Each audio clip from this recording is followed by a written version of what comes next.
magnetic fields. Now I want to see whether magnetic fields can generate currents. Now before that I want to show there are two permanent magnets here, which I had shown in an earlier experiment. These are two permanent magnets, very strong permanent magnets, and as you can see here it has a very strong effect on the needle. So this is a soft iron piece, a large number of pieces of soft iron, and this is formed into a cylinder here, a large number of pieces, and this particular piece I connect to a magnet. The moment I put a magnet here, the magnetic field of the magnet actually gets concentrated into this, and this soft iron piece gets magnetized and has a magnetic field associated with it.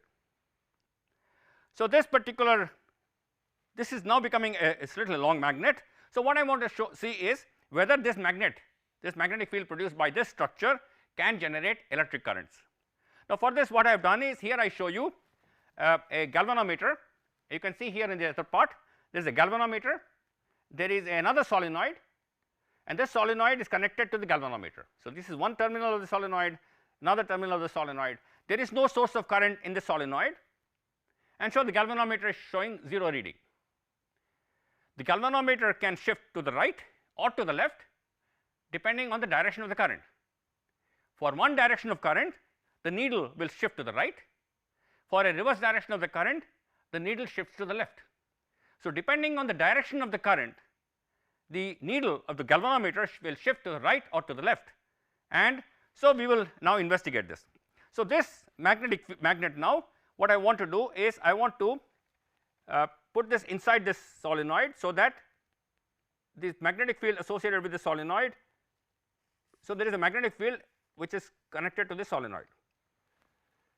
So now you see there is a strong magnet within the solenoid, there is a strong magnetic field, but it does not generate any current. So a static magnetic field which is around a circuit or coil does not create any magnetic field, any current in this coil. Now what I want to show you is, if I change the magnetic field by pulling out or pushing in this soft iron piece, I will generate a current in the galvanometer, which will be seen in the galvanometer. So what I am going to do is the following: I am going to pull the soft iron piece out of the solenoid or push it in. So what am I doing? Because there is a magnetic field associated with the soft iron piece which is connected to a magnet, there is a magnetic field associated with the soft iron pieces, and when I pull the soft iron piece, I am changing the magnetic field encircled by the solenoid. So I am changing the magnetic field, whether I pull it or push it, I am increasing or decreasing the magnetic field, so which is encircled by the solenoid. So this was some of the experiments carried out by Michael Faraday. So let me show you. So here is the current in the galvanometer. You can see. Now let me pull the soft iron piece out of the solenoid. You see the needle shifted to the right, and there was a short current generated when I was pulling it out. So when I pull the soft iron piece out of the solenoid, I am changing the magnetic flux in the solenoid, and that change in magnetic flux generates a current. Now please note that when I pulled the soft iron piece out of the solenoid, the current was generated where the needle shifted to the right of the 0. Now I want to do the same experiment, but push the soft iron piece into the solenoid and to see what happens. Okay, now let me push the soft iron into the solenoid. As you can see here, when I push the soft iron piece into the solenoid, the current generated is to the left. So when I pulled out, so for example, let me pull it out again. If I pull it out, the needle shifts to the right, and if I do not move the soft iron piece, there is no current. So the current got generated only when I was moving the soft iron piece or when I was changing the magnetic field. So now if I push it here, the current is again generated as I am moving, and the current is now opposite to the direction of the current that I was produced before. Now let me pull it and push it very slowly. If I pull it out very slowly, the amount of current generated is very little. As you can see here, there is the needle shifts to the right, very little current. If I stop, the current becomes 0. If I move it into the solenoid at a slow pace, there is a very small amount of current generated, but it is to the left. So, it is the opposite direction current. So, it looks like the current generated also depends on the speed at which I am moving the soft iron piece. So, if I move it fast, it moves quite to the right. If I move it quickly here, then it moves to the left. So, two things I am observing, that there is no current generated if the magnetic field remains constant. The magnetic field produced by the soft iron piece, which is going through the solenoid, is remaining constant if I do not move the magnet, and in that case there is no current generated. If I pull the soft iron piece, I am changing the magnetic field as a function of time, and as long as I am moving, there is a current generated. And I have also shown you that the current generated depends on the rate at which I am pulling it, which means the current generated depends on the rate of change of magnetic field.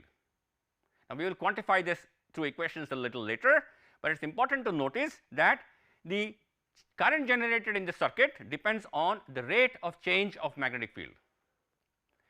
And the second observation which I have seen is, if when I am pulling, the current is in one direction, when I am pushing the iron piece, the current is in the reverse direction. So, it also depends on the direction of the current in the circuit depends on whether the magnetic field is increasing with time or decreasing with time. So, again we will quantify this and understand this. So, let me repeat once more. Here is my solenoid, here is the galvanometer, I pull it and it moves to the right, and if I stop pulling it, there is no movement. If I push it, it moves to the left. Again, as long as I am pushing, it is moving, there is a current, but then it comes to 0. So, if I move it very slowly, there is some current generated, but very little current generated as compared to fast motion to the right here, and if I move to the left, then it is a small current generated. If I move very slowly, there is hardly any current generated. So, the rate of change of magnetic field decides the amount of current generated. So, that is one experiment. Now, let me do another experiment with the same. So, what I have done here is, I have moved the magnetic soft iron piece with a solenoid. Now, let me fix the iron piece and move the solenoid. So, if I move the solenoid to the left, I am not moving this iron piece, but I am moving the solenoid. If I move the solenoid to the left, there is current generated. If I move it to the right, again current is generated. So, you see, if I move it like this, there is a current to the right. If I move it like this, there is a current to the left. Very interesting that the same kind of current is generated irrespective of whether I move the magnet with respect to the solenoid or the solenoid with respect to magnet. This is a very, very important concept, that whether the magnet is moving with respect to the coil or the coil is moving with respect to the magnet, I am generating a current in the coil. So, again let me show you here. So, I move the solenoid to the left and there is a current generated. If I move the solenoid to the other side, there is opposite current generated, very similar to, exactly similar to what happens when I move the magnet rather than the coil. So, that is another very, very important observation. The amount of current generated depends only on the relative motion between the magnet and the coil. That is a very, very important consideration now. Now, let me do another experiment which Michael Faraday did at that time. So, I remove the permanent magnet and I take another solenoid. Here is another solenoid which I am taking. I take the solenoid which has two wires here, and I place the solenoid around this soft iron piece.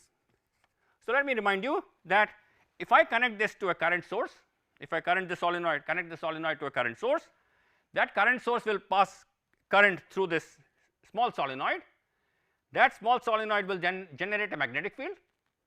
That magnetic field will then pass through this second solenoid, and then I will show you, I will check whether there is a magnetic field current generated in the second coil or not.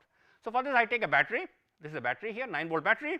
So, I connect this to the solenoid, to one of the first solenoid here.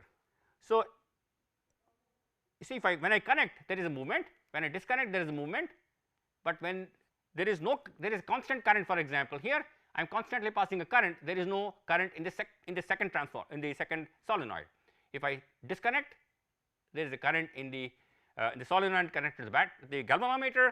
If I connect, again there is a current generated in the solenoid. If I disconnect, there is a current. So,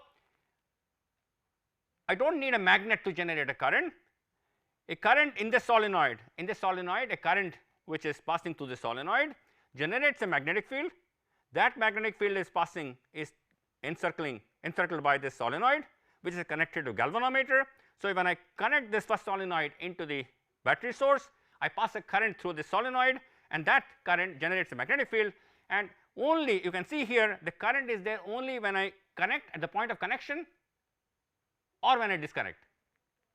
If there is a constant current flowing through the coil, there is no current generated in the galvanometer. As you can see here, the moment I disconnect, there is a deflection, the moment I connect, there is a deflection. So, in this case, in the first case, the magnetic field was produced by a permanent magnet and through this soft iron piece. So, irrespective of whether I move the magnet with respect to the coil or the coil with respect to magnet, I am seeing an induced current generated in the coil.